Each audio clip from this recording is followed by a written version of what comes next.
j'enregistre. Donc, juste pour conclure par rapport à ta question, je reviens sur l'ordre du jour ici. Hop.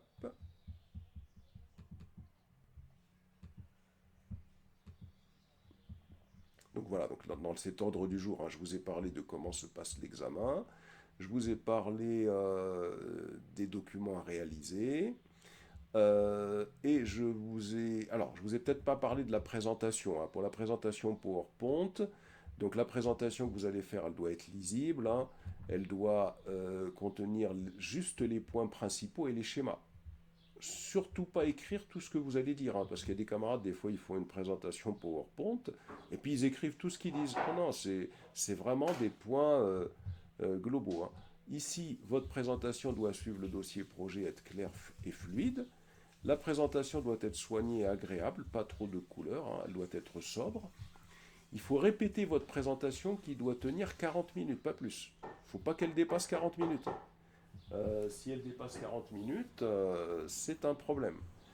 Euh,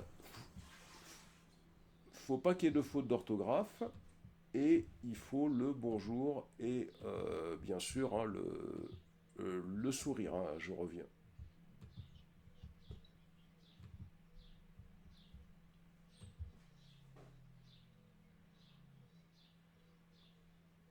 Oui, oui, oui, bon, à peu près, hein, c'est-à-dire, voilà, je vous fais des propositions, hein, c'est vraiment, voilà, c'est-à-dire, c'est pas à suivre au pied de la lettre, hein, moi, c'est pour vous donner un ordre d'idée, hein. Ensuite, quand vous révisez, il faut préparer les réponses et les questions possibles. Donc, les réponses et les questions possibles que je vous ai données, d'autres peut-être que vous allez voir en cours avec le formateur, mais ça, c'est fondamental. C'est ça la révision. Il faut vous aider de ChatGPT pour chercher les définitions non comprises. N'hésitez pas. Aidez-vous, c'est pas la peine d'attendre que le formateur vous donne une définition, on va arrêter, demander les explications, mais définitions non comprises par rapport à ce que je vous propose ici. Il faut vous aider de ChatGPT en lui soumettant votre mémoire et en utilisant le prompt suivant.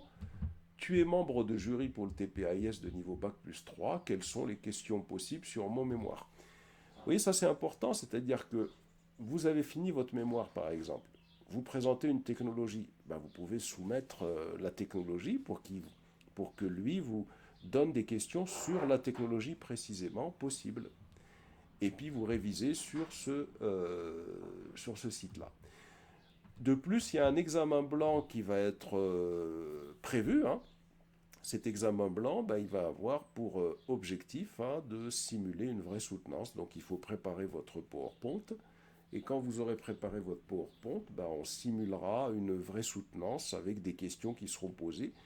Et déjà au niveau de l'examen blanc, ben, vous allez voir quels sont les points encore à régler. Vous voyez, il faut absolument un examen blanc avant d'aller à l'examen. Parce que si vous ne faites pas l'examen blanc, bah, vous allez arriver encore tendu, hein. Tandis que quand on fait un examen blanc, ça permet de valider son PowerPoint, de s'assurer qu'il n'y a pas d'incohérence dans ce que vous allez présenter pour l'examen final.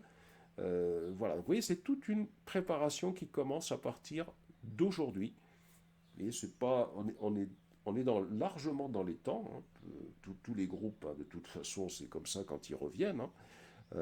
Voilà, donc on est largement dans les temps. Ce qu'il y a, il ne faut pas perdre de temps et vraiment tenir compte de ce que je vous ai dit. Donc il n'y a plus une journée à perdre, hein, bien évidemment.